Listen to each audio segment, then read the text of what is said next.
আসসালামু আলাইকুম সুপ্রিয় দর্শক, অসংখ্য প্রীতি ও শুভেচ্ছা নিন। আমি শহীদুল ইসলাম। প্রিয় দর্শক, আজকে যে বিষয়টি নিয়ে আমি আপনাদের সামনে কথা বলবো, প্রিয় দর্শক, জুলাই দিবস উপলক্ষে আজকে সারা বাংলাদেশের প্রত্যেকটি জেলা, উপজেলা, সংসদীয় আসন থেকে শুরু করে সব জায়গায় ক্ষমতাসীন বিএনপি, এনসিপি এবং জামায়াত ইসলামের পক্ষ থেকে বিভিন্ন ধরনের অনুষ্ঠানের আয়োজন করা হয়েছে। এবার এরকম একটি অনুষ্ঠানে ফেনীর পুলিশ সুপার আশুতোষ কুমার মজুমদার যে বক্তব্যটি দিয়েছেন সেটি সামাজিক যোগাযোগ মাধ্যম সহ সব জায়গায় ভাইরাল হয়ে গিয়েছে। তিনি এখানে যে বিষয়টি তুলে ধরেছেন, যত কিছুই করি না কেন কারোর এই মন রক্ষা করতে পারি না। হঠাৎ করে তিনি এ ধরনের বক্তব্য দিলেন কেন? প্রিয় দর্শক, পুলিশের চাকরি এমন একটি চাকরি যে চাকরি ঊর্ধ্বতন কর্মকর্তাদের আদেশ মানতে মানতে কিংবা নিজের ইচ্ছা শর্তে সরকারি দায়িত্ব পালন করতে বর্তমানে বাংলাদেশ সরকারের সবচেয়ে বড় হাতিয়ার হিসেবে পুলিশ। যদিও এখন সেনাবাহিনী, র্যাব থেকে শুরু করে ডিজিএফ থেকে শুরু করে বিভিন্ন বাহিনীকে ব্যবহার করা হচ্ছে, কিন্তু শেখ হাসিনা সরকারের সময় এই পুলিশই একমাত্র মাধ্যম ছিল যে আইন শৃঙ্খলা পরিস্থিতি ঠিক রাখার জন্য। বৃষ্টি হোক, বাদল হোক, হরতাল হোক কিংবা ধর্মঘট হোক, যাই হোক না কেন সব জায়গায় পুলিশের প্রয়োজন। প্রিয় দর্শক, 5 আগস্টের পর থেকে পরে আমরা দেখতে পেয়েছি এই পুলিশ প্রায় 3000-এর মতো পুলিশ সদস্যকে হত্যার অভিযোগ তুলছে কেউ কেউ।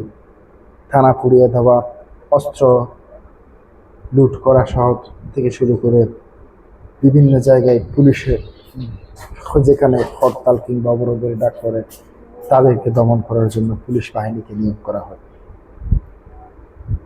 প্রিয় দর্শক, এই পুলিশ এর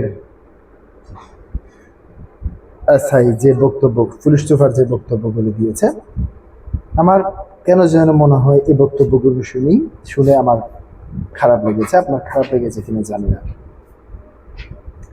আমাদের চাকরির নেচারটাই এমন, আমরা যতই কিছু করি আমরা হয়তো বা কারোরই মন রক্ষা করতে পারি না। আমাদের পুলিশের চাকরি মনে হয় জন্মই আমাদের আজন্ম পাপ বলে মন্তব্য করেছেন ফেনী পুলিশ সুপার আশুতোষ কুমার মজুমদার।